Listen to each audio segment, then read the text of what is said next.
Okay. We back. And this time we gonna do it right. We gonna do it real. We got everybody here with us. And so this is Shield, right? And so we started this for organic conversations to be able to give you all an opportunity to be able to understand what we do, how we do it. We're gonna explore love, relationships, truth. Sometimes we tap into religion.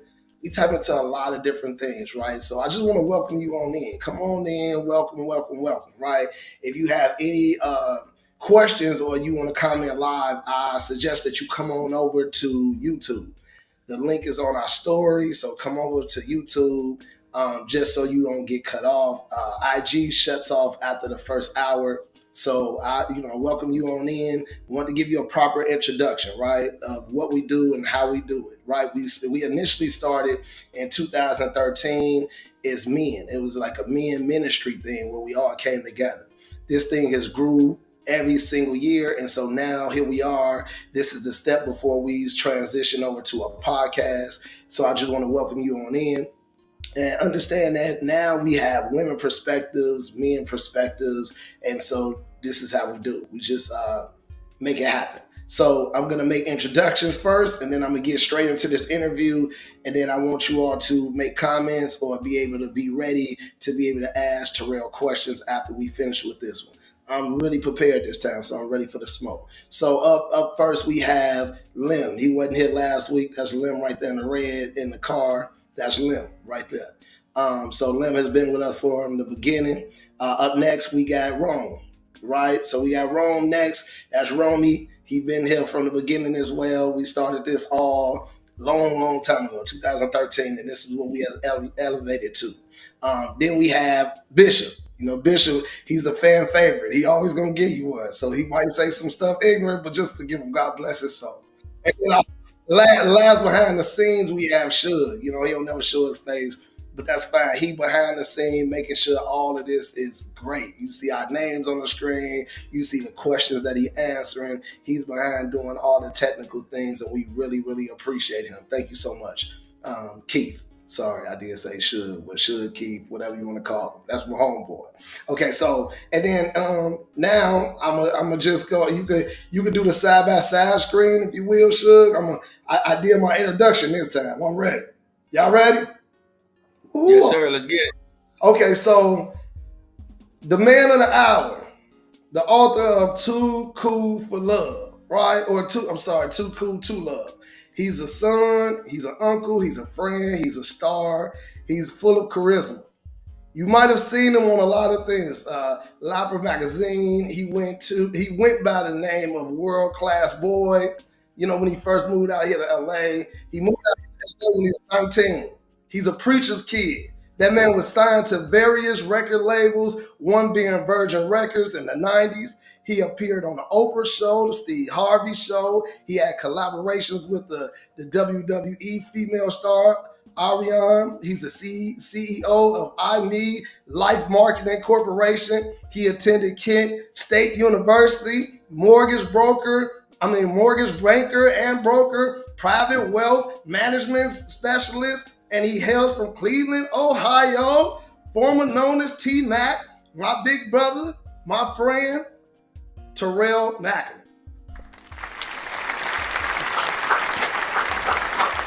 I feel like that was my long introduction before I come out to fight.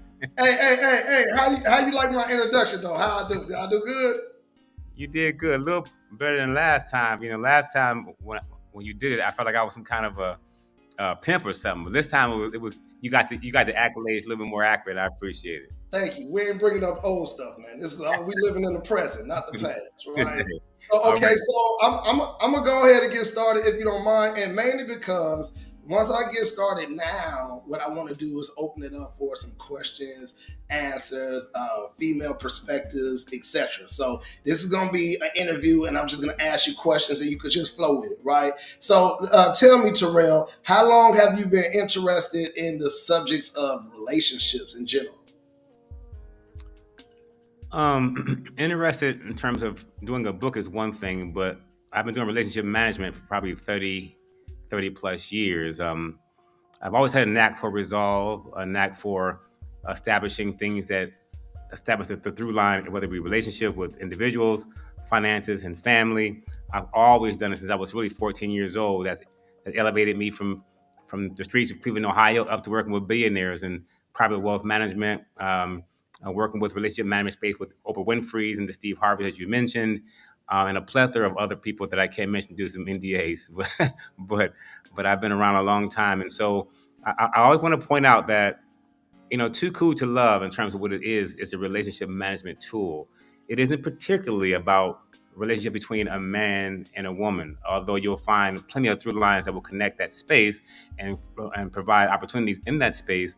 This is about relationship management overall, how you manage relationships across all spectrums, whether it be your spouse, your girlfriend, your mom, your dad, your brother, because all those things affect how we um, affect others and how we roll with others based on our histories and our traumas and the impact that things have had on us across the board. Okay, so I mean, you mentioned a little bit about the NDAs as well as some of the big names, Oprah, Steve Harvey. Can you tell us a little bit more about your interaction with these people? I'm gonna dive deep from the beginning, but when people of the audience hear those names, can you tell us a little bit more about the interactions? Well, Oprah was really a pretty big impetus in this book. About I don't know, I say about 15 years ago, I had a ministry and I had a uh, a theme called Sister I'm Sorry. And Sister I'm Sorry was, and it's also part of the book today. Sister I'm Sorry is was a group of men getting together offering apologies to women, not women that we had personally affected or been had direct contact with, but the assumption was that most women have been affected at the hands of men in some fashion. And so we were gathering women in first, at some point, small groups that grew into bigger groups, that grew into churches, that grew into bigger stadiums, that ultimately ended up getting the attention of Oprah Winfrey, who called directly and asked me to come on the show. And I wasn't trying to go on the show. I'm gonna tell you right now, because speaking to women at that point was a very I was just learning kind of what I was really doing, and even though I was in the midst of it, I was kind of for lack of a better term, running from it because I knew I had the responsibility of being responsible to women and having to listen to the weight of the pain and the things that they carried, not only by other men's hands, but some things that I had done. And so I had to literally be almost coerced, almost really super asked to come on the show. And so when I did that, it opened up a space where I went on several times. And Oprah would personally sit me down and go to the green room with me, and after the show, talk to me. We became, I won't say friends, but we became associates because she really thought I had a gift and was special. And she commissioned me a long time ago to do this book and said that I was going to affect the social paradigm someday in dating culture. And I was like, yeah, okay, sure, whatever, okay. And I went back off and did some other stuff. And here I am 15 years later doing exactly that. So, and from time to time, I've worked with her team in terms of relationship management overall. Again, not only in the space of dating relationships, but families and business as well. I really appreciate it. Well said. Can you take us from the beginning? I read in the book that you started your journey to LA when you were 19 from Cleveland, right? So can you just give us a story of your mental, your mind frame when you were on the plane, from when you were on a plane in Cleveland, got to LA? What was your mind frame about school? It started. At the end, you paid it out, but I got to just give you a question, but you might want to adjust your mic because you paid it out at the end.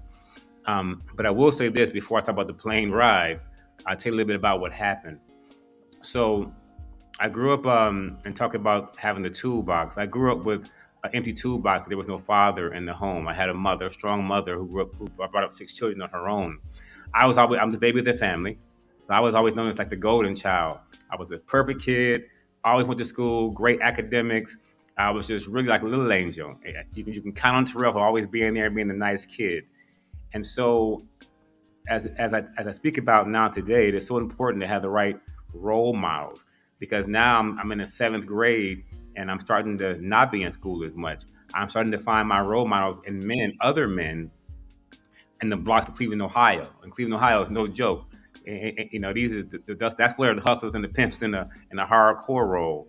So I began to adapt and take on these characters of things that were not the polished young boy that I was from from let's say from grade 1 through 6. I now became this cool, smooth, inundated with all these pimp hustler mentalities. And so as I was getting into breaking in houses, my mom didn't know that. Stealing cars, my mom didn't know that. I was not the same child. But fortunately, my mother was the director of the Urban League, so she had a community presence. And people were telling my mom, "Hey, I seen Terrell. He wasn't in school. I seen Terrell doing this." And my mom would be like, "Nah, not Terrell. That's my baby. That boy good." So one day, to get to your question, the principal of my junior high school saw me and a couple of guys on the street corner shooting dice, smoking weed. So instead of stopping us like he normally would have done, he went in and called my mom and said, "Hey, Mrs. Mackley, if you want to see your boy, I know you don't believe it, but he's out there right now on 137th Street. She worked 10 blocks up. She comes down the block. I happen to have dice in hand, with joint in mouth, and there I was. And I saw the tear in my mother's eye. And I thought for as soon as I got in the car, she was gonna be like, "Bow, boy, you know better." She didn't say a word. I figured she didn't want to be a public nuisance. She wanted to wait till she got home and really get into that butt. And she got home. She just said, "You know what? I just talked to you when I get home. I'm just so disappointed in you." And I was like, "Oh, she needs time. She's gonna murder me when she gets home." So when she went in back to work, I went back inside, smoked some more weed, chilling, getting ready for my punishment. But when she came home, she had 2 tickets to LA. She had 2 tickets, not only myself, my brother, who was one step above me, and she recognized that the streets of Ohio were going to eat her young boys up. And she just knew that as a mom. She didn't call my dad. She didn't ask permission. She didn't ask, was it cool? She just made sure he was in town. He was a traveling, he was a high profile preacher. And he found out he was in town, put us in a plane, and then called.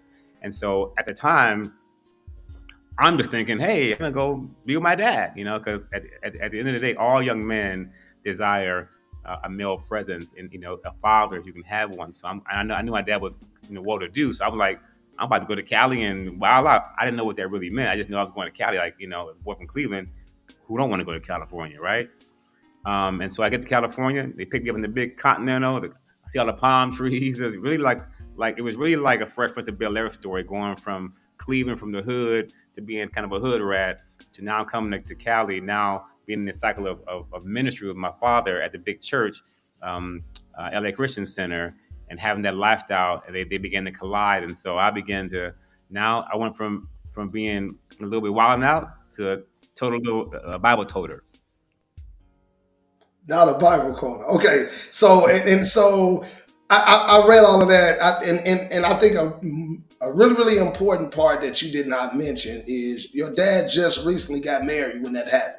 So he was Mhm. like 6 months into a new marriage, and then here you got two boys, and then he didn't even know they was coming. He had no warning. So I'm just telling you, I did my research. I'm ready. Okay, so the next question is: along the way, this new little boy trying to figure it out through LA, got all of these bad experiences from your brothers and I mean your brother and running the streets of Cleveland. Can you tell us a little bit more about the most important relationships that you encountered being here in LA? Well, to mention one thing that was also very important, you're right. Speaking of Mother Dearest, Mama Fran, uh, my mom did not tell either one of them, obviously, that we were coming, but that woman from day one embraced us. She could have been like, "Oh, what you little nappy head boys? They got to go home. They got to do something. They ain't staying here." But from day one, she embraced it. She became a mother. She cooked. She cleaned. They bought this bigger house with a guest house in the back room, and in the back of the house. And so what's important about that is that's when I began to see what a real relationship looked like. He wasn't a pimp. My dad wasn't a hustler. He wasn't getting over on women. My father was a gentleman. He opened doors. He provided for his woman. She was like a queen all the time. So I got to see that. I'm like, hey, that's not what I know about. So it was a new experience for me, and that began to change the core of my behaviors. The unfortunate part is I had no tools really to support it because my tools were still from Cleveland, Ohio, on some pimp, hustler, player, Ohio, Cleveland stuff. And what was your question again? The relationships. Tell us a little bit more about some of the relationships that you cultivated in LA that still is substantial. Well, it started, when I got to high school. Quite frankly, I after going to church and being this little Bible toter for a long time, I realized at some point, I wanted to be a little cooler. I wanted to be a little smoother. So I got with these guys at school called the Mysterious Brothers. We became really, really integral in terms of high school and being those dudes.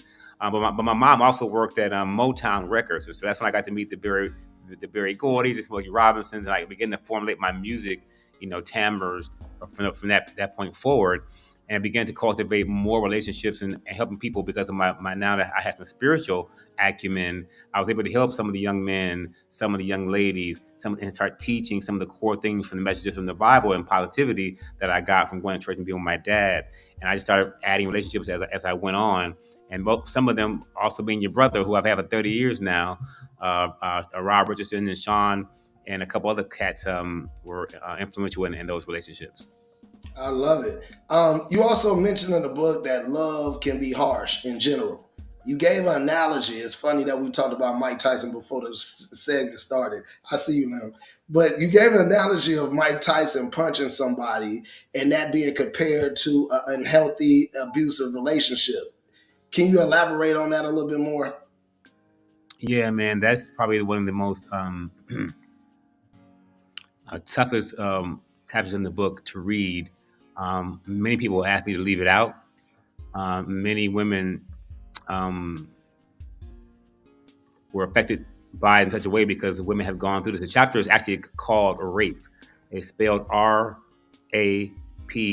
Not all spelled out, but rape stands for relationship abandonment during persistent and excessive forms of abuse. So that's relationship abandonment during persistent and excessive forms of abuse, because many people, in this case women, are in relationships that they are abandoned and lonely and not getting any measurement of real and true love in. Yet they stay in these relationships and endure persistent and excessive forms of abuse, which I relate to as constantly all day somebody is swinging on you, hitting you with negativity, telling you you're not nothing, telling you ugly, telling you I don't love you, telling you ain't never gonna be jack, telling you you're not good enough, and constantly body blow, body blow, body blow, body blow. And I use the analogy of Mike Tyson, and I ask women to see themselves as somebody in a ring getting punched on day in, day out, day in, day out, and ask them, how long can you survive getting hit by a heavyweight like Mike Tyson with lack of integrity, lack of love, lack of support, lack of trust, infidelity, and you keep doing and being in these relationships. And so I equate that to, again, relationship abandonment, persistent and excessive forms of abuse, because also as someone who's experienced, physical abuse myself personally, I was able to correlate the feeling you're left with in both cases.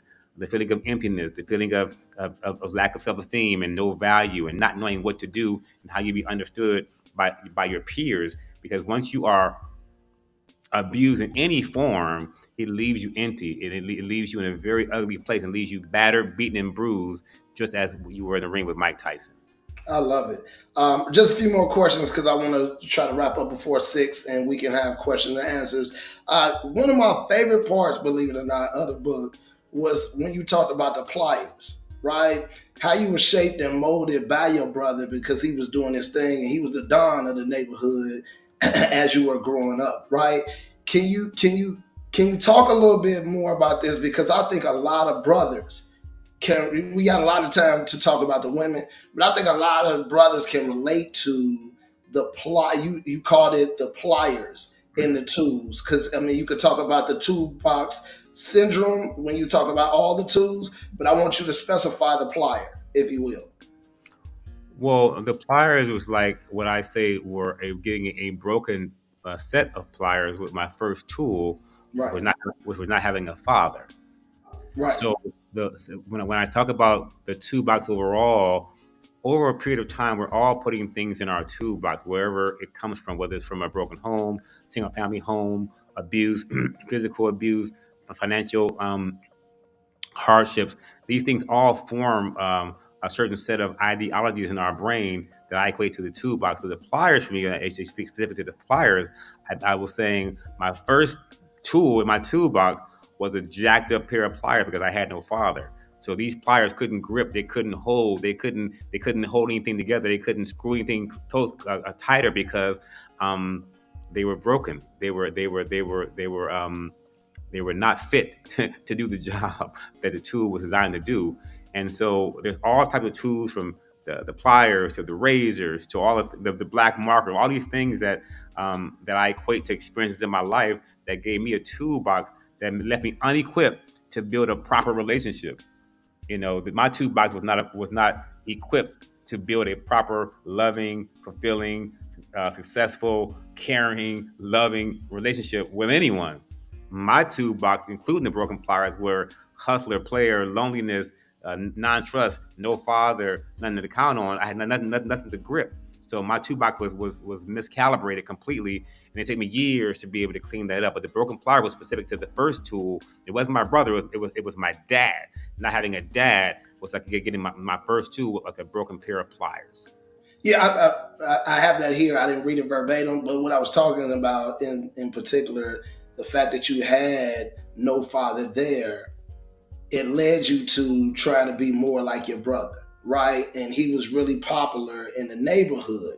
And this led you to your first heartbreak when you were trying to talk to a girl in middle school. Oh, you gonna bring that up, huh? This was the point I was trying to get you to go to real quick, so I can go on to the next two questions. Well, it wasn't that. So what happened as I began to, you see how y'all see how you keep correcting me? It wasn't that. I did my notes. I did my research. First of all, I'm really honored that you read the book and that you are able to have that dialogue. That means the world to me as my little brother. So that is like real to me. But so what was happening is, because I didn't have a dad, I had those broken pliers. I was looking for leadership in men.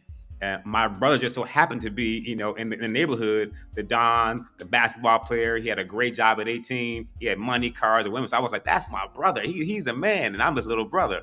And so what was happening is, because he was the Don, I was like, that's Max's little brother. That's little T. So I was given all the tools, all the game. I was given the hood keys. Like, you're gonna be the next little Don. And so I got all the misbehaviors, all the misconceptions, all the misdirection. It seemed cool in the moment, because it's like, oh, T, you the man, you get it. We on the block hanging out, but the truth is, I was getting a bunch of jagged edges and tools and stones and rocks put into my toolbox. And it started because I was given the placement of being this young Don because of my brother.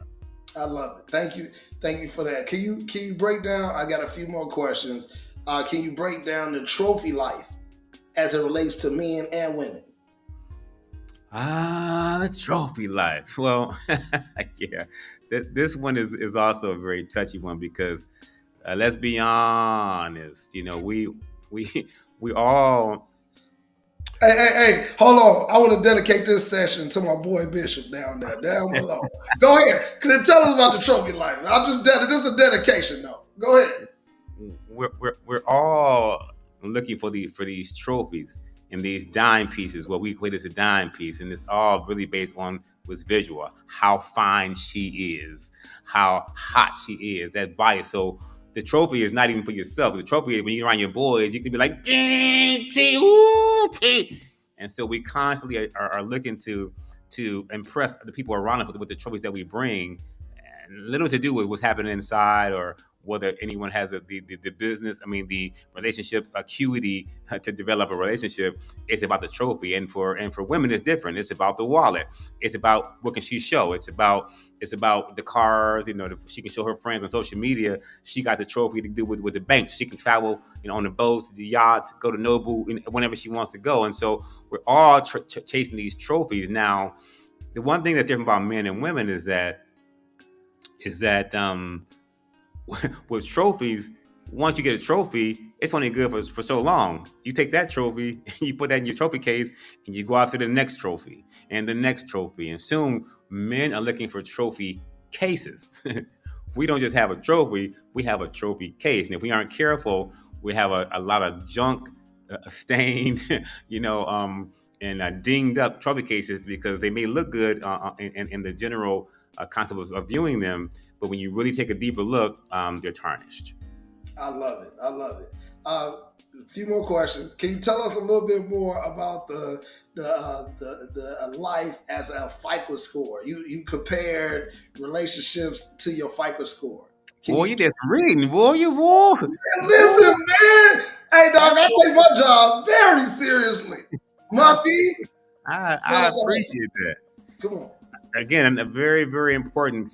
So obviously, in my career was portfolio management and relationship management across all spectrums for wealthy individuals.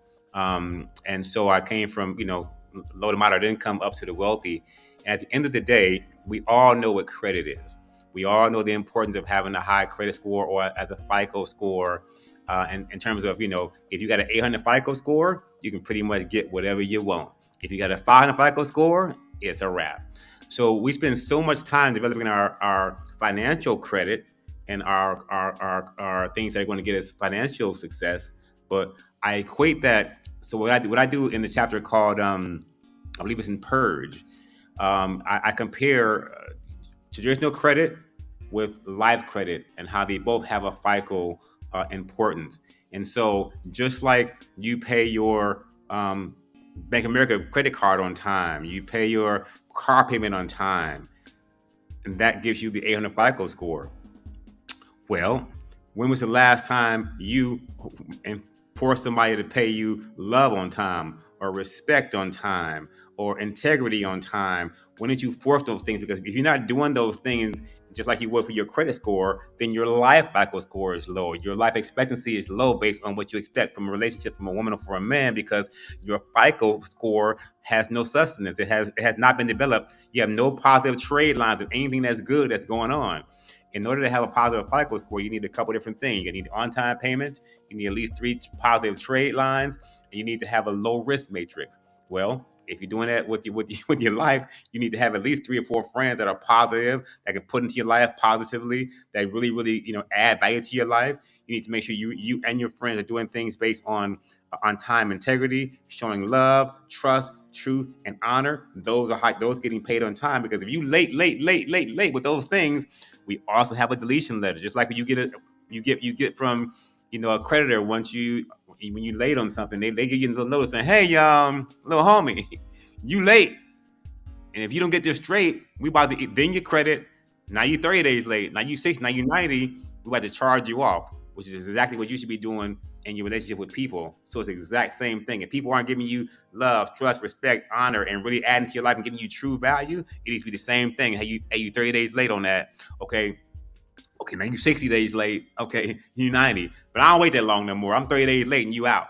But it's the same thing in terms of the credit development, relationship development. And I equate a FICO score, credit score, relationship, how you're valuing the relationships in your life that equal your highest FICO score. Because if you got an 800 relationship FICO score, you can get the woman you want or the man you want, because you have the trade lines, you have the established history of healthy relationships as you do with traditional credit.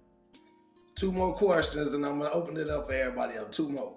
So now that you went from the 19-year-old kid to LA to right now, what is your mindset now, and what is your criteria as it relates to dating now? Well, the reality is that now that I'm above 50 years old, you know what I'm saying? First of all, I talk to when I talk to young people. First of all, you have to let them be young. It's hard for someone, like Lizzo said, all the time, and it's so funny. Why men wait till they gotta be great? Like, why do we have to always wait until we are seasoned and older and gone through some things to get this kind of knowledge? So I happen to be great now, so I can kick knowledge to some younger people who may take something from it, but I also allow space for them to be young and go through it. But the book is a relationship tool to help you manage that, so you can avoid some mistakes and get there quicker, so to speak. So for me, my mindset is right now is just teaching. I am really in the heart space of making sure that everyone around me has a healthy mindset for relationships, understands the value of having a high relationship FICO, understands that it's not just your woman in your life, it's every relationship in your life. So it's me teaching that it's your mom, it's your dad, it's your girlfriend, it's your friends, it's your homies. It's making sure that every relationship is healthy, because that is what creates the space for you to be healthy. So everything around you is healthy, and you have a better chance to be able to survive it or attack anything, because everything around you is healthy. So that's where my head is. And as I People always say, Terrell, you talk about relationships all the time, but are you in one? I'm like, yep, I'm in an amazing, dope, incredible relationship with myself. And because that is the most important relationship that I can have. With all due respect, I've had all the other ones. The name T Mac was for a reason. And so right now, I'm only interested in healthy relationships, and that what you'll find, as you do become seasoned, as you look for different things that are value added relationships. The pool is a little bit smaller, so you have to be a little bit more stringent about that. So I'm only interested right now is and let's call it Mrs. Macklin. I love it. Matter of fact, it just reminded me of my friend Jerky. Her and I had these conversations all the time about being able to do the work on your own until you are ready for that and not settle for anything less. Shout out to Jerk. Happy birthday. I know her birthday tomorrow, so shout out to Jerk. And my last question for you, T-Mac, old T-Mac, this is Terrell. This is my last question. And the reason I said T-Mac, I said that on purpose, right? So I want you to envision this for me. I want to take you back to being 19 and your brother went to the bathroom in the airport and you out there waiting for your luggage. And I walk up to you, right? And I say, hey, can you do me a favor, T-Mac?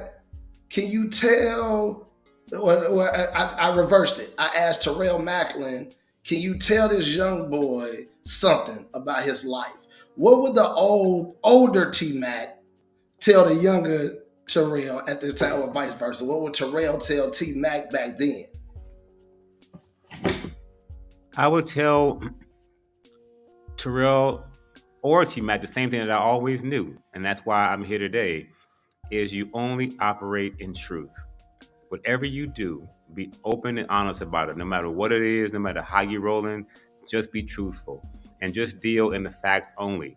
If you deal in truth and you deal in the facts, the rest will resolve itself. I would say skip the game, skip all the things that degrade relationships, which is I've never been a player. I've always thought players were punks. To me, I never liked that term player, because a true player to me is a person that can say to someone, hey, I'm seeing you, but I'm doing some other things too. Are you cool with that? Because I don't have the I don't. It is. There's not part of my makeup to be breaking hearts in a way where you think I'm your man. You find out I got somebody else. Now oh my God, Terrell. I've never been that. So I've always operated in truth, even when I was doing what I was doing. I've always said to myself, this is what I learned. Because you were truthful doesn't mean it was right either. I was truthful. I was honest, but I also still realized that a lot of hearts got broken, even though I was truthful. So I would always say to Terrell, just be a little more careful with how you manage your truth, and you'll be all right. Man, thank you so much for your time. I want to give somebody else an opportunity to come on, jump in here. That's the reason I just introduced him. I want somebody else to jump in here. Lo was supposed to be here from a female perspective, right? So anybody else want to go ahead and ask Terrell some questions?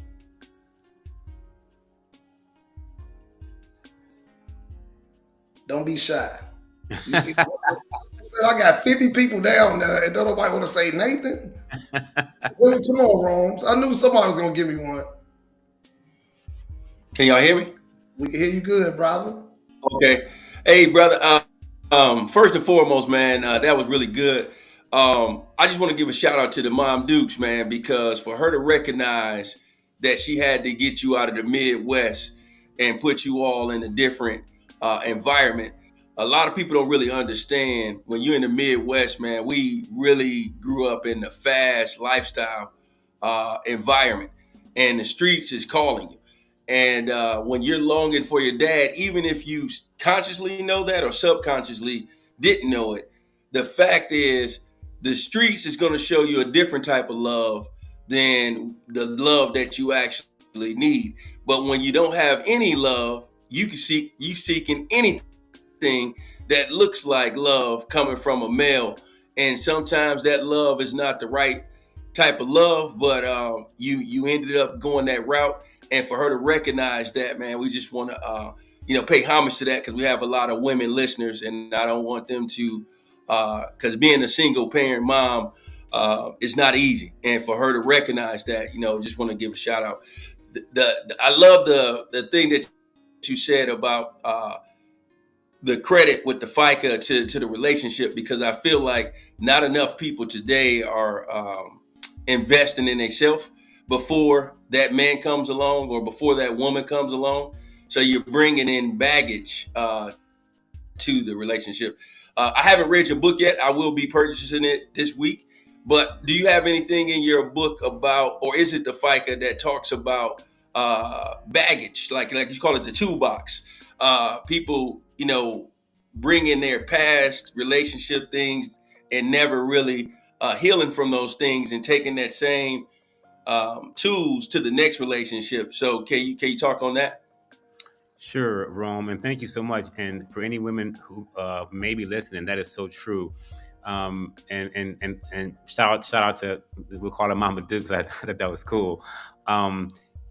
Women, if you are listening, it is almost impossible, if not impossible, to raise a young man. I know most of us do a great job. My mom, if that never happened, I'm sure I would have turned out for sure. But there is nothing not like having a male, a positive and the correct male role model in a young man's life. If it is not the father, try to find some man that's responsible that can be more of an image, a positive image, for those young boys, because they need it. Otherwise, they wind up like me, like Rome Sip in the Midwest in these streets. Love is calling them a different kind of a way, and I would be a different dude if it wasn't for my mom rescuing me.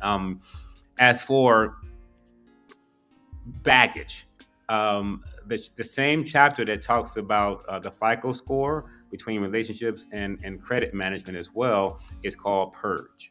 The entire chapter Purge is dedicated to how do you understand, how do you see, how do you purge, and how do you delete, old relationships, old behaviors, and inappropriate behaviors from your life, and it gives you a step-by-step process on what to do to be able to do that.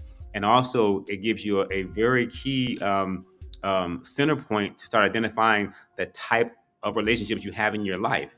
And that ties into the chapter called The Social Serpent.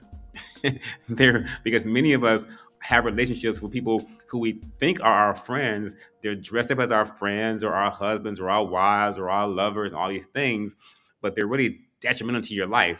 They add to the baggage. They're just constantly spewing on you this venom. And so you have to, first of all, identify who is in your life that's appropriate and begin to remove them from your social circle. And it's a process through the purge, a process that tells you how to get rid of people out of your life. But they're even included in the chapter Purge, there are 3 different letters, because most people don't know what to say. They have a feeling somebody's not right. They have a feeling they've been, maybe abused in some way. They've experienced these losses, but they don't know how to verbalize or how to say, what they want to say. So there are 3 letters within Purge that gives you the exact language that say, hey, this is what's happening. This is what I've seen. These have been the behaviors. I'm checking these things off. Do you have the intention to try to fix or change these things? If you do, this can happen. If you don't, this will happen. So it gives you a step-by-step process and a tool to be able to help you to manage it. So Purge will be the chapter that gives you a step-by-step process. And that ties into, I guess, a several chapters, because Truth, which is a chapter, it forces you to ask some very tough questions of you and everyone you know. I asked you to form 10 questions. I give you 10 examples of questions like, is that really his son? Because he might not even know that's not his son. And there's tons of questions. Just people know that, how everyone puts on their what is Too Cool to Love all about? Too Cool to Love has nothing to do with being cool at all. Too Cool to Love is a person who's learned to become the master of disguise, who's learned to play it cool and cover up their dysfunctions, their inadequacies, and they go into relationships, putting on nice suits or nice clothes or nice frames, and they take people out or dresses, whatever it is, and they show that's this beautiful person. But the truth is, beneath all that is, maybe you're financially unstable. Maybe you got a bad credit FICO score, both relationship and financial. Maybe you've experienced abuse and heartbreak and trauma in so many ways that you're affected. And so Truth forces you to ask the questions of yourself and others to just draw out, the realities. Because the sooner we get to the realities between who you are and who I am, and all the fluff go from that first 90 days of that relationship, oh my gosh, she's the best, he's the best. Oh my God, you find out a year later, that is not who I thought I signed up for. So truth will get you to ask and answer the right questions. Social Serpent will help you really identify how you are dealing with people in your own spirit that don't have your back, that are really there to devour you or take from you. And Purge will give you the process to be able to get through it and clean it up. Mm. And, Yes, appreciate that, brother. Come on in, Lil. All right. Hey, Terrell, man, that's a wonderful, wonderful bio and synopsis of how you grew up. I have a question. Sure. What was the relationship like between your father and your mother, and were they married? My mom and dad were married. They met in that blissful moment when they were like 19-ish. And they were married, and he put 6 babies in her, back to back to back to back. And so 6. And so actually 8. Two were lost. So they spent quality time together, and they had a good relationship. I was at the end of it, so I didn't see it. I think my dad left when I was probably 2, so I never really knew him as a father. But my siblings did. And what ended up happening is my father started becoming more and more of a man of the cloth. He didn't want to smoke. When they met, my mom was hot. Dad was, a little swinger. They danced, partied, smoked, got high. And my father began to go more towards church and religion. And my mom was more like, I still like the life that we kind of had. What we call it over the Sullivans to hang out and party with us. And so they separated because my dad seemed to not feel my mom wanted to swing more to the sold-out Christian side. I'm sure there was more stuff. Right. And then he went on with his life. And so my mother, the day she died, loved the ground my father walked on. She always loved that man. He was a good man. It just didn't work out between them. So, and I didn't see that between them, but I know she always loved him. She never really dogged him out. She just knew she didn't have him. She was always a little bit angry.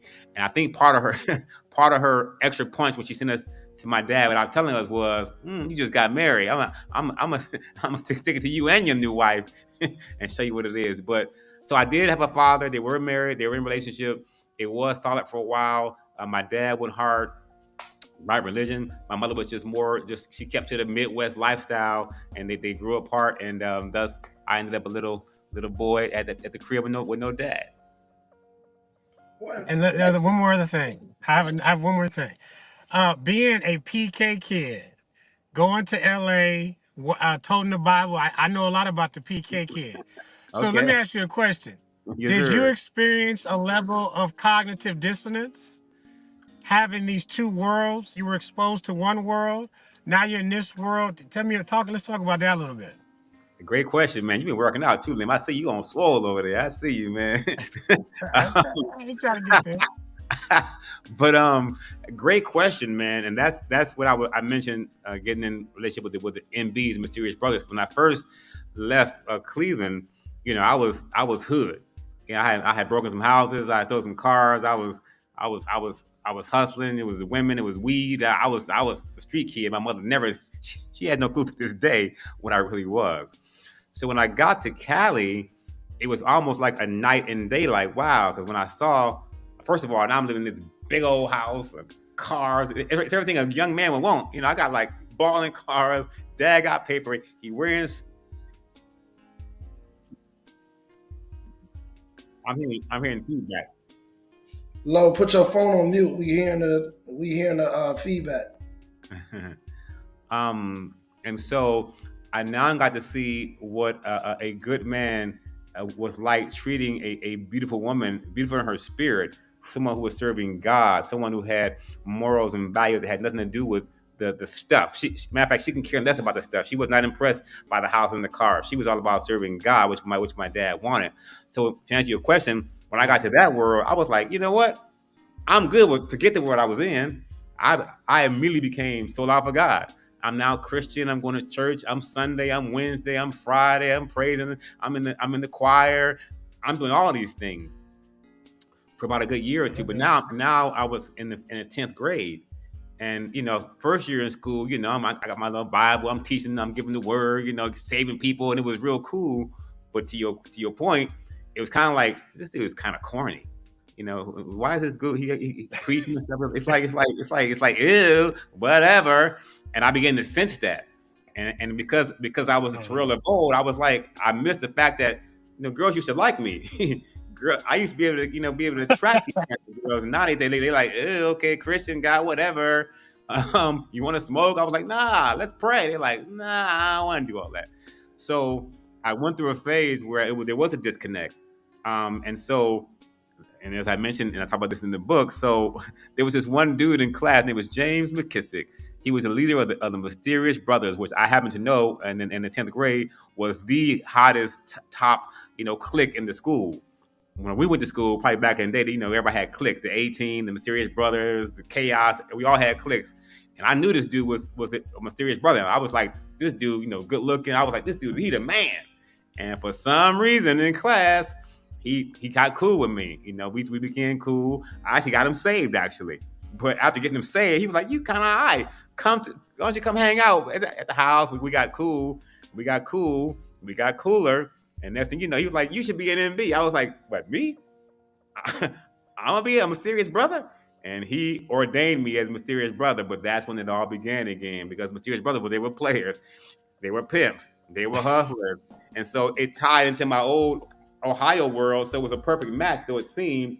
But the difference was now I had the visceral rage of the spiritual tongue.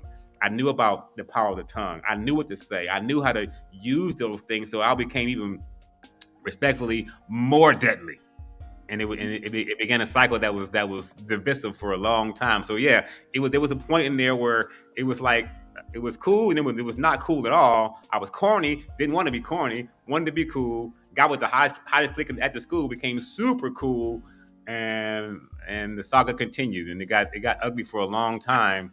And then I realized something and I realized this recently, man. And this is something you mentioned, Los, a second ago. My first heartbreak happened when I was in Cleveland, Ohio. Before I became this rugged, ratchet dude, there was a girl in we were in the 7th grade, and I fell in love with Marietta. And she was this darling, wonderful girl in the image of what I thought would be the woman I would marry and love. And I was literally in love. And somehow Marietta and I got to go out on some dates, and we were talking on the phone, back in the day, talking on the phone for hours and hours. And she would say, oh, I love you. We're going to get married. We're going to be together, me and you forever. Oh, my God, oh, my God, oh, my God. And this went on for like 3, 4, 5 months. And I was juiced, like, I'm done. I'm getting married to Marietta. I got the girl of my dreams. I'm good. And about 5 months later, I'm walking out of school. Because I remember weeks before that, I tried to go for my very first kiss with Marietta. And I remember trying to do it. I had gum in my mouth. I took it out. It got stuck in my pocket. It didn't work. I never had the kiss. It never happened. And about 2 weeks later, I saw Marietta walk out of school with James. James was in the 9th grade. I was in the 7th. James was the cool, smooth guy that everybody knew at the school was the hotter, older dude. James basically took my girl. He took my girl, and they were going home together. And in my mind, I was like, they're going to go home and probably kiss and do some stuff that I couldn't do. And I was heartbroken. Well, let me say this, because I got a couple other people, and I know we're running out of time, right?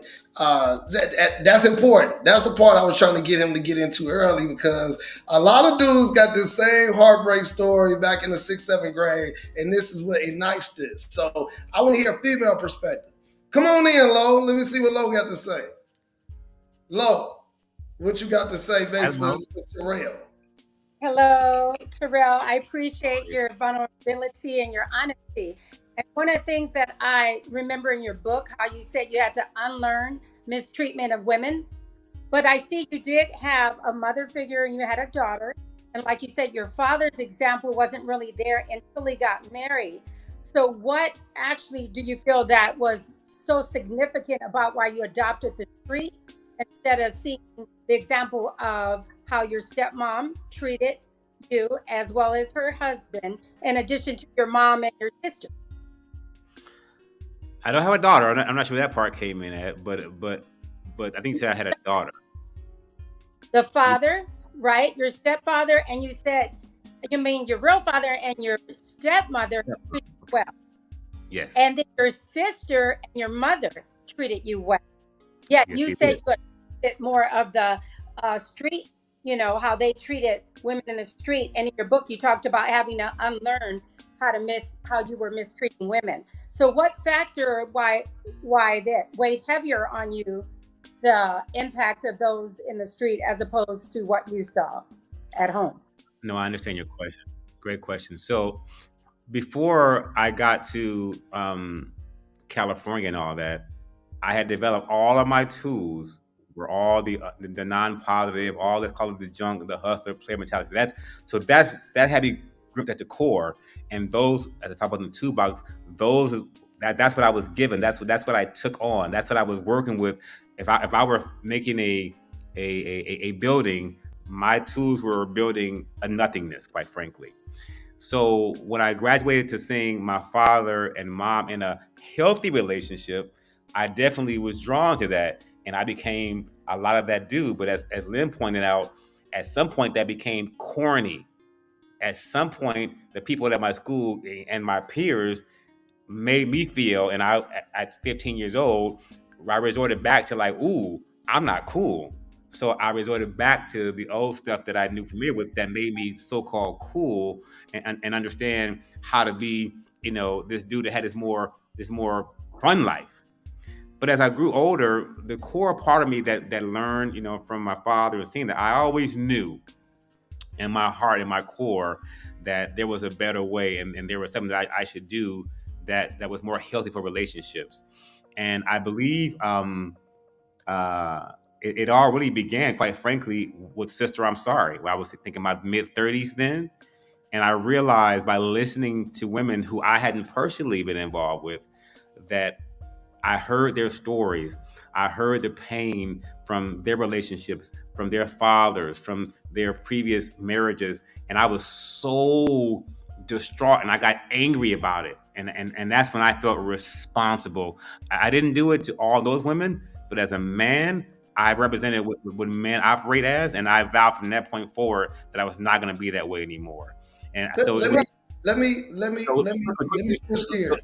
quickly, it was a combination of the old T, the new T, and being sick of the person that I knew that was operating untruthfully in both. And I made a decision that I was not going to be that person anymore because I knew better. Let me shake the boat real quick, Lo. Then I'm gonna let Lo in because I'm tired of all these politically correct answers, right? Let me just shake the boat because people need something authentic to hear, right? We heard all the good. We gonna buy your book, see, man. I'm telling you, we all gonna buy your book, Terrell. But let me switch it up right quick. So you mean to put them on side by side? Sure, I gotta say right. So you mean to tell me? If you out here and you see a tender that you getting ready to date, the looks don't matter, the body don't matter no more. I know you went through your metamorphosis of being the guy that was out here, being honest with women that had multiple and all of that. So you mean to tell me? I just want to get it clear. I want to see you and look in your eyes. You mean to tell me out here that I see you, Lim? See, this is what people thinking. I see Bishop. I see you. Go ahead, give me that answer, brother, because I want to hear an honest answer. I'm tired of all this politically correct stuff. So take off the glasses and give me the good answer, man. I want the good answer. You never once heard me say, okay. Not once did I say that aesthetics weren't a part of the equation. We all look for a dime piece, whatever that is to you today. What I will say though, I'm learning just today. I'm at the City Club right now. There's a ton of fine women outside, and I'm like, damn. So I understand the draw to aesthetics, and I'm not saying that we're going to have to go away from that. What I'm saying is that we have to factor in other pieces besides just the aesthetics. We have to connect on aesthetics. I gotta like you at some point. If I don't like you, or I'm not physically attracted to you, I gotta find something else that I'm attracted to. But here's what we have to what I've realized: that's going to all fade. That's good. No matter what I get today, and I'm thinking that I'm looking at that's hot. That's great, but is it good and healthy for my spirit? It's going to help. That's where I'm at right now. So I'm gonna look at it and be like, ooh, that's gonna definitely get me to go ooh and bring me in. But I'm asking different questions now, And imagine does it measure up? And I will be honest with you, my measurement to you, and you've seen me, you've seen some women that I've dated. My measurement stick is different. It is different. You just haven't seen it because I haven't selected one now. That I'm calling Mrs. Macklin because I'm waiting for all the pieces to be right, not just aesthetics. I need more inner aesthetics in terms of what they're about and their relationship FICO score to match up, which is why I'm single at this point. I can go get a hot girl. I can go get a hot girl right now. Let's not get it twisted physically, but that's not what I'm after. And this is part of the reason we having this conversation about dating after 40. I cut low off. I'm waiting to see her picture again to put her back on and answer her questions, right? But one that I have that I know that's going to be the part two for me is nobody really talks about your stepmother. See, to me, I'm looking at the underdog, Lim. I'm looking about how ain't nobody really talked about her, and she is just playing the role. And so to me, it's people like that that deserve a lot more credit than what they get. It's the stepmother that took all these kids, didn't say nothing, and really made sure that y'all had a great life. And so to me, when we touch on the blended families, I think that's going to be a really, really important part that we swing on. But go ahead, Lo. That's Lo again. I'm going to let her go ahead and end with a couple of her questions because I know we're running low on time. Go ahead, Lo.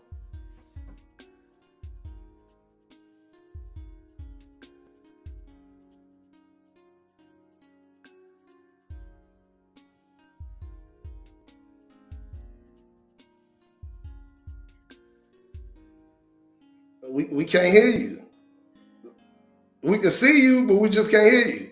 So while she working on her camera, go ahead. She still can't see you. Hear you. We can see you, but we cannot hear you. But I see the thing is, Terrell, I wanted a female perspective, right? I would love to hear more from her. Right. So I want a female perspective, either her or my friend Jerky. But me and Lo talked about this. I know she's very prepared. Rigorous notes. She ready. And so it's just the whole thing that was happening with you last week is happening with her this week, which is very unfortunate. We gonna let we might as well go ahead and let Bishop in. Hold on, we might as well go and let Bishop say something though. He gotta say because I'm gonna get him the chapter that talks about the trophy life. But go ahead. He like to talk about the 6 feet, 6 inches and 6 figures. That was him. So go ahead, Bishop. What you got for us? Well, a lot of people it's up when you talk about that. We can't hear you either, Bishop. You got to turn your volume up. We can't hear you. Can you hear me now? I'm not on mute. We can hear you, just a little light. I can hear you. Okay. A lot of times when people think I'm talking about the sixes, it's not me talking. It's women who out there dating. That's what they talk about. They want. I'm just talking about what the women want. I noticed he's my age. I'm a single guy. I was wondering at this age. I don't know. I don't hear if you had any kids or anything like that. Is there anything at this age that you look for in a woman that you didn't look at in your 20s? Yeah, I don't know. I heard most of what he said. I think I use what I call CPR. Just like when you have heart failure, you've had relationship failure, CPR is what you use to resuscitate yourself. And I think a lot of times we've gotten away from what really works in terms of relationships. And again, as I said earlier, we're grown. We've got gray hairs now. We're in our 50s. And so, like I said, Lizzo will have men wait till they got to be gray to start figuring these things out. So for me, the CPR is really, am I really compatible with the person? Compatibility is really what it's really all about. Do we have the same ideologies? Do we have the same desires, the same interests? Are we really on the same page? Or is she hot or he just got money? To your point, we get that all the time. And women are looking for it. But both of us need CPR. Are we compatible? Are we really, truly compatible? Do we like to go to the same shows, the same concerts, same things, same belief systems? Does this person support my purpose in life? CPR. Do they support my purpose in life? Because if we're compatible, and they're really into my purpose, we can build a purpose together. And then I can probably count on them for being reliable, for being there, showing up on time, being there when I'm down, when I'm up, when I'm sick, when I'm good. So I talk about that in the book as well too. It's like, heart failure, heartbreak is like dying or about to die, and somebody comes in and gives you CPR. Well, the CPR is now looking through a lens. We look at a relationship, looking for not just a trophy and the fine girl. All that's cool. You can get some of that. But once you get beyond what you think you got, ask those questions. Are we compatible? Are we truly compatible? Or am I settling for what we always do, especially as guys and women? We settle for hotness and beauty. Women settle for the wallet. But we should be looking for compatibility, a measurement of purpose, and someone who's actually reliable. Those are the things that will resuscitate heartbreak and heart failure at any age, at any time, and you'd be better off because if you put those things together, just like you are brought back to life from dying on by a swimming pool, it'd be the same thing in a relationship if you use those CPR to develop your relationship. So come on, Lim. Lim got a couple more. Then I'll go ahead and end it on a positive note. Go ahead, Lim. Okay, so I've been noticing a trend, and Terrell, and the rest of the guys, I'm gonna see if you've heard this. I've been noticing a trend where I'm listening to some women who are saying that they also now have what you would call a masculine and feminine side. And what my interpretation of that is because women now are more independent financially, so forth and so on. They are in certain careers. They actually kind of feel that's a form of equality to actually project some sort of masculinity as it pertains to the relationship. And I'll give you a perfect example. So today I'm listening to a podcast, and the young lady was saying, well, sometimes women would prefer a man who kind of would be in his feminine. I'm like, well, huh? Like my mind just went crazy when she said be in his feminine. What are you talking about? And it kind of, and I understand it from a woman's perspective in this way. If I am now in a position where I can take care of myself and I don't need you financially in the way maybe Big Mama did and women did in the past, then I get to then dictate in terms of how I express quote unquote my energy. And sometimes you need to take a step back, and they refer to that as being feminine as they take a step forward, and they're referring to themselves as masculine. So I kind of wanted to hear what you think about that. Wait. Before Terrell go, let's see if Lo can answer that from a perspective of the masculinity part. Right. We need a female perspective. Come on, Lo. The masculinity part of a man and a woman, based on what Lim said. Okay, can you hear me? We can hear you good. There you go, Lo. Okay. Oh my God. And I missed most of it. I am so mad because you guys are really like talking real talk, and I love it. I appreciate the vulnerability and all of that. So I had a question, but before I answer that question, Mr. Lim, I will answer you. When we say tap into your feminine, a lot of times we mean that men are so masculine to the point that they're not emotional at all. So they're really saying tap into your emotions. Don't be emotionless, where you can show some empathy, some compassion, some, different traits like that, as opposed to I got to be this tough guy all the time. You know what I mean? So I think that's what might have been meant in that case. I don't know, but that's what a lot of times that was good, and Lo. guys will say, well, yeah, but guys will say, well, you want a soldier, right? All of us want that thug, we want that soldier, but then we also want them to be nice and kind and say it's sweet and you were mean to me. Which one do you want? You want the soldier or the sweet guy? So I think that healthy balance. There's a, not to cut you off, but there's a lot to unpack in there. And the first thing we have to unpack is that this is 2024. This is not 1925. Women have got to a point, and with all due respect, we've induced them to a point to taking control and having to depend on themselves without having to depend on the man, because that's what we've given them. They weren't able to trust men. Men have been pieces of crap for a long time, and women do what women do best. Women figure it out. Women are made. When men figure this out, and the value of what a woman really is and what she brings, we're all a lot better off because women will figure it out. And what women have done, they have figured out that I don't particularly need you financially. I can come and I can win. I can make the same money as you and more, and I don't particularly need you financially. So that has changed the playing field entirely, number one. Number two, we should all recognize, and this is my opinion, I say this for all men, we all have masculine and feminine energy. It's okay, man. It's okay. It's okay. It don't make you. It don't make you soft. No, like I ain't got no feminine energy. You do, and as Lo said, the feminine side. And I don't want to use the word. Let's not use the word feminine because guys don't like the word feminine. But what that means is, as she said, be some emotion. Listen, understand and be sensitive to what she's going through as a woman because a woman's needs and posture is entirely different than what we are going through. We can just take two little things that we should be sensitive about, which is respectfully as simple as her monthly menstrual cycle. I can't think of any man on this call right now who want to go through a menstrual cycle. Like, yeah, I'll do that. No, you don't. But you should be sensitive to it.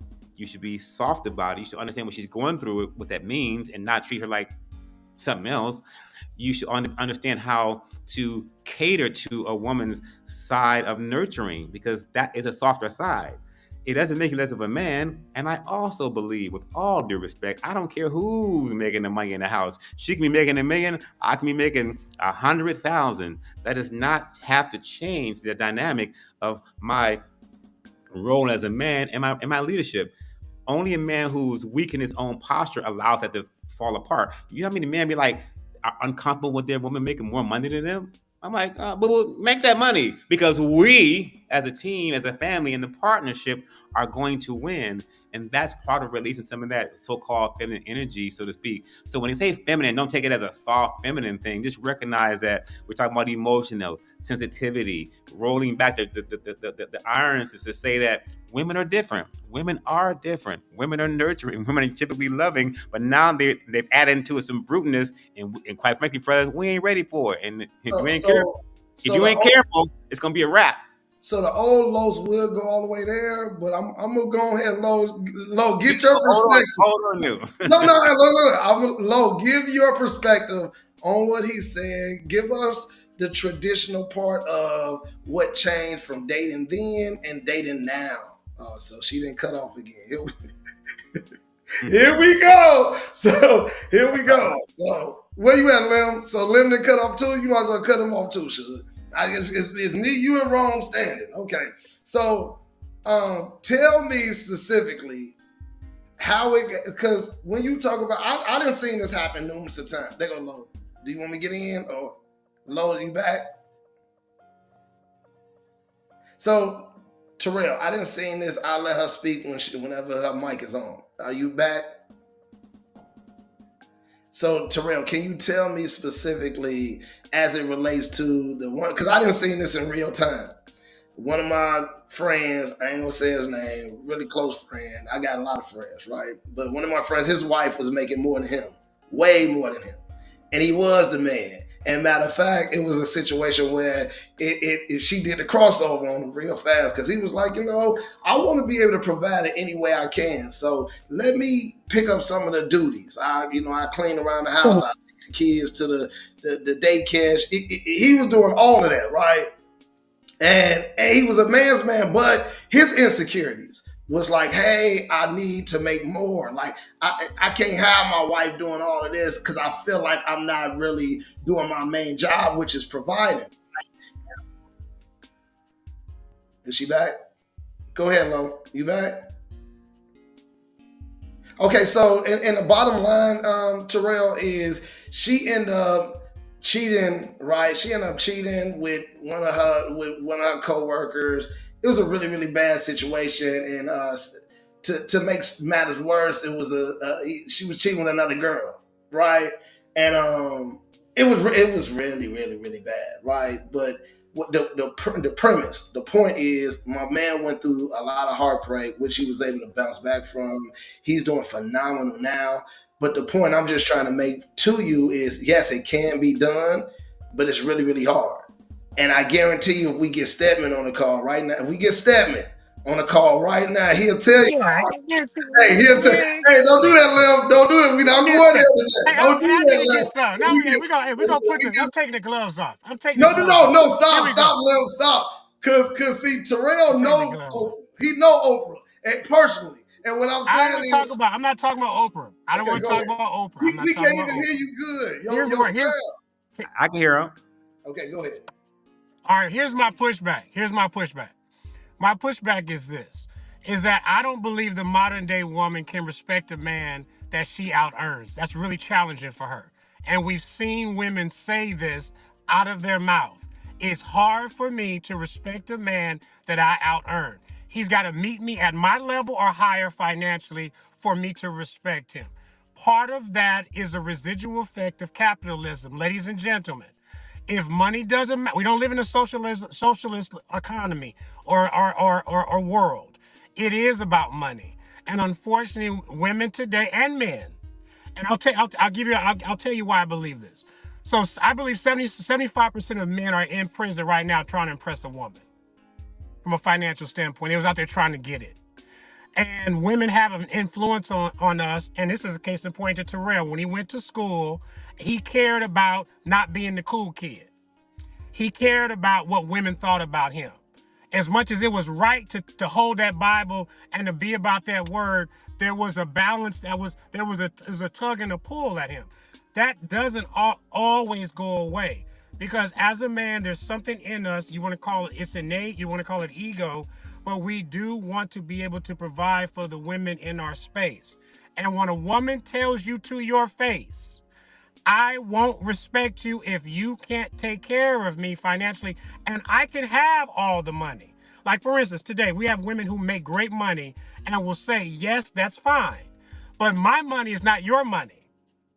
My money is my money, and your money contributes to the house. And in order for me to want to buy into this group dynamic, I need you to be able to do the majority of the tug and the pull.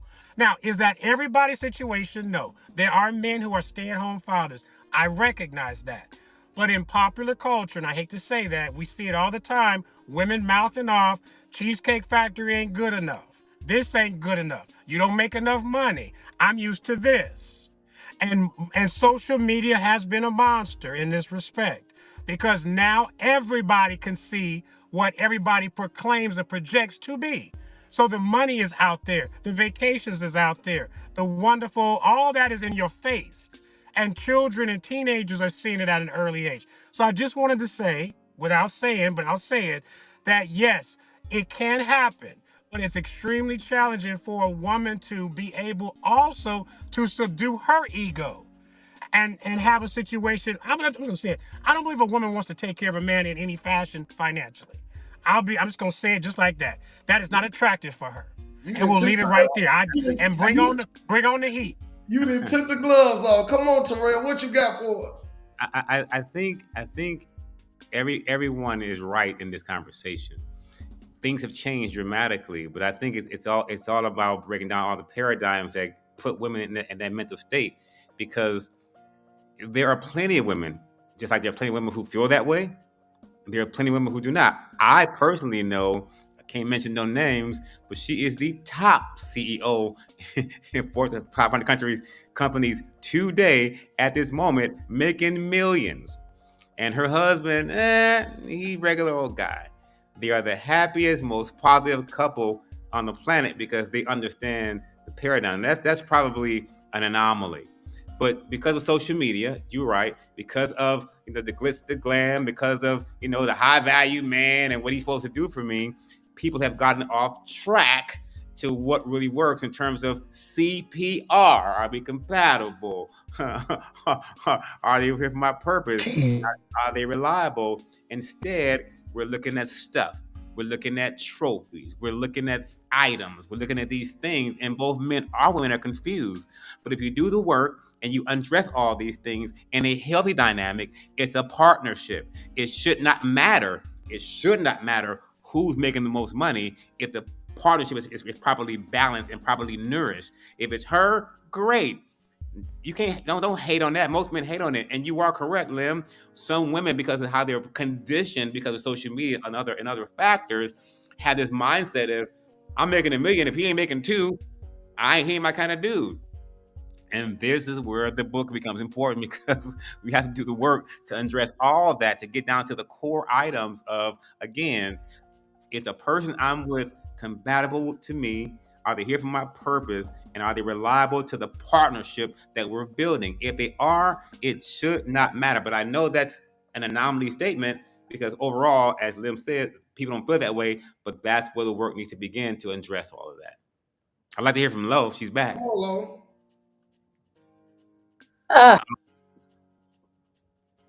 We still can't hear you. Jeez. Can you hear me? Can we hear Now you? we can. Okay, and it looks like my face is frozen. This is just terrible. This is such good stuff. It's moving. We can see you and hear you. But I do have a question. My question is, how do you prevent, since we're talking about dating and dating over 40s and all that good stuff, how do you help women to identify the representative versus the person's real self? Do you think it's a matter of time of dating, or how do you decipher that, without wasting too much time when you're dating? By saying no.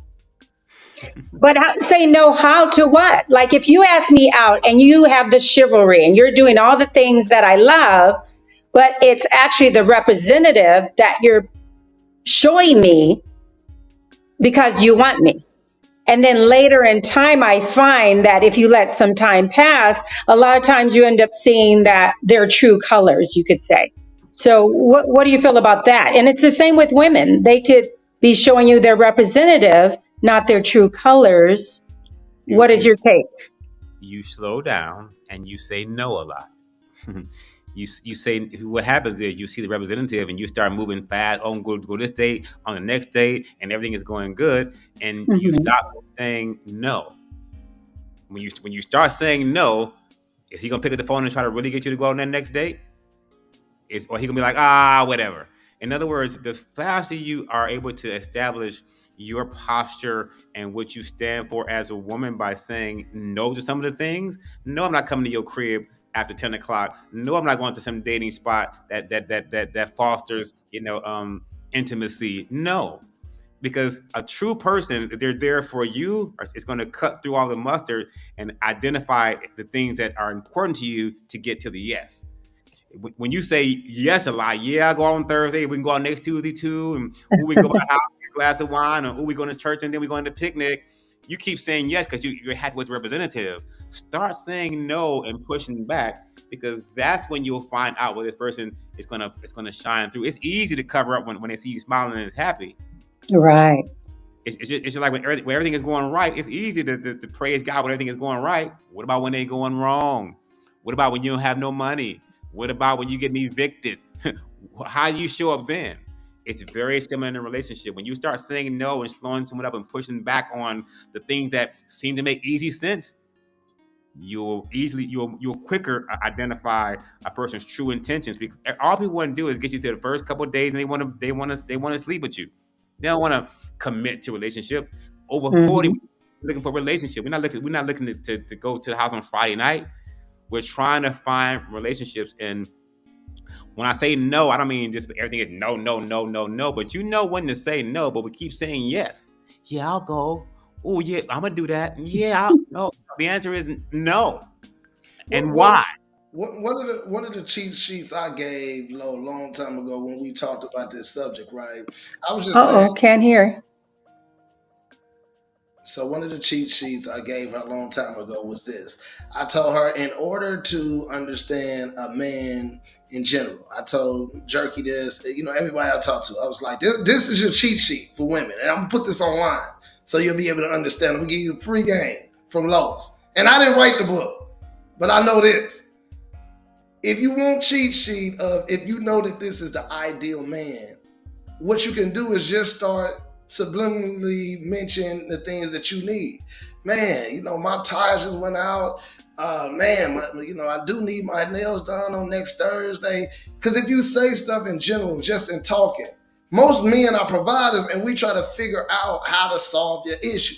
And so I'm just saying, this is a cheat sheet. Well, right or wrong, this is just a cheat sheet. A real man is a cheat sheet, because we're going to understand or try to figure out how to saw the issue. You know what? It is my cousin do hair. I know it's a nail place down the street that I did go get a pedicure from. Your tire out? Maybe I'll swing by because we trying to figure it out if we care. If we care. I will suggest, and I hear you, you got to be careful with that because you are right. We are masters of figuring it out, but we have an agenda most times. So, because I know if I get that tire fixed and I get her little hair done and her little stuff done, I'm going to get the hit. So, hold on, what you think she thinking when she say, I'm going to let him take me out this week and the next, what you don't think she got an agenda too? We all have agendas, but this is what I'm talking about. This is what I'm talking about, slowing down and beginning to listen and saying no. Because when you start saying no, I don't need you to fix my tire. You know, he should be noticing your tire is a little bit down. And you feel like, no, I'm good. Because Big Mama said a closed mouth don't get fed. Come on, Lem. Yeah, but we talk about. All right, here I got this for you. Go ahead, Terrell. You finish talking. Go ahead. I'm just saying, but in the dating environment, we have to be careful with that too, because we are fixers. And if we fix some stuff, we usually want something. And at some point, you have to begin to ask yourself, where is the barometer that separates compatibility, purpose, and reliability? Yeah, so I wanted to touch on something that Lo said too, as far as that, having that cheat sheet. Now, again, like Teresa, you gotta be careful with the cheat sheet. But when it comes to women, and you telling them, here's where I want to go. There's where I want to go. I think it's very important and this is challenging for women to know that men want to be needed. And I think women today are challenged in a space where they're feeling like, well, if I come out and tell a man I don't need him, and if I don't really need him financially, then what do I need him for? And I think they're having challenges figuring out, well, what do I need a man for now? Besides the fact that I'm going to raise children, like if I'm done raising my children are grown, then the question remains, what do I need him for? Do I want companionship? Is that important? Do I value a man in my life? I think what we're seeing now, today, is women are trying to find a place for a man, and the truth of the matter is you have to respect a man to do that, but more importantly, you have to actually know what it's like, what you're missing. And sometimes I feel like women may not even understand what they're missing by not having a man. Besides the things about protection, but protecting the house, you hear that all the time. Protecting the house, that's very important. But what else do you need to fill you up that you can't get from your career, from your children? And I have another topic we got to talk about, Terrell. It's gonna hit you hard. Is it possible Is it possible for a woman to unconditionally love a man like she does her children? I already know the answer to that, I believe, but that's another topic. But does she feel the void if there's no man in the house? So he didn't cut off, and I'm in on this segment, Terrell. Just hit me out really clear. Okay. I'm in on this segment because we out of time, right? I really appreciate you for taking time, right, to be able to explain to us the whole concept of too cool to love, right? I think that was very, very important that you were able to break down a lot of the chapters. I normally end with saying the big mama isms, if you will, right? And so what I'll do with this one is go back to my other one. I said, a closed mouth don't get fed is what Big Mama used to say, right? And so the reason I'm going to use that one is because you spoke about something very clearly in the book about understanding the power of the tongue.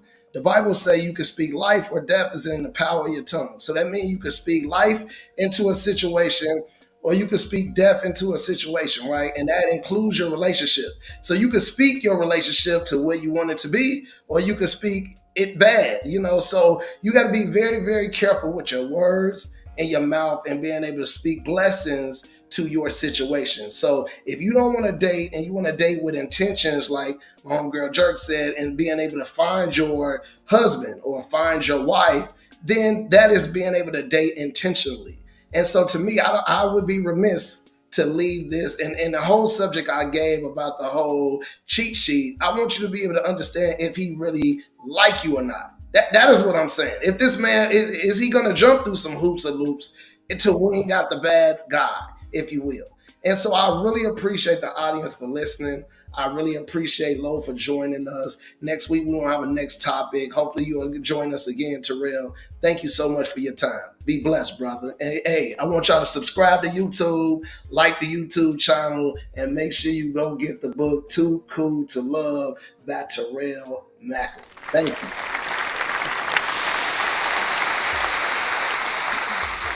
Any closing remarks, sir? Me? Any closing remarks? Yeah, you can go to twocoolslove.com and get a free chapter, 2 of them. State of Emergency talks about what's happening between men and women today. What Lynn was talking about, we are in a problem situation. That's the problem. State of Emergency addresses it, and it's our responsibility to fix it. That's how I feel. That's my opinion, and on that, I'm out. How can they find you on social media? You can find me at I am Terrell Macklin across all platforms. And you can find the book and, again, the 2 complimentary chapters at toocooltolove.com. There's 2 chapters, one State of Emergency and Purge, we talked about here today, which speaks specifically to the problem we're having right now and why we're in a situation. And if we don't fix it, human existence and dating is a wrap. I really appreciate it. Thank you so much. Until next week, I'll see y'all next time. Thank you. All right.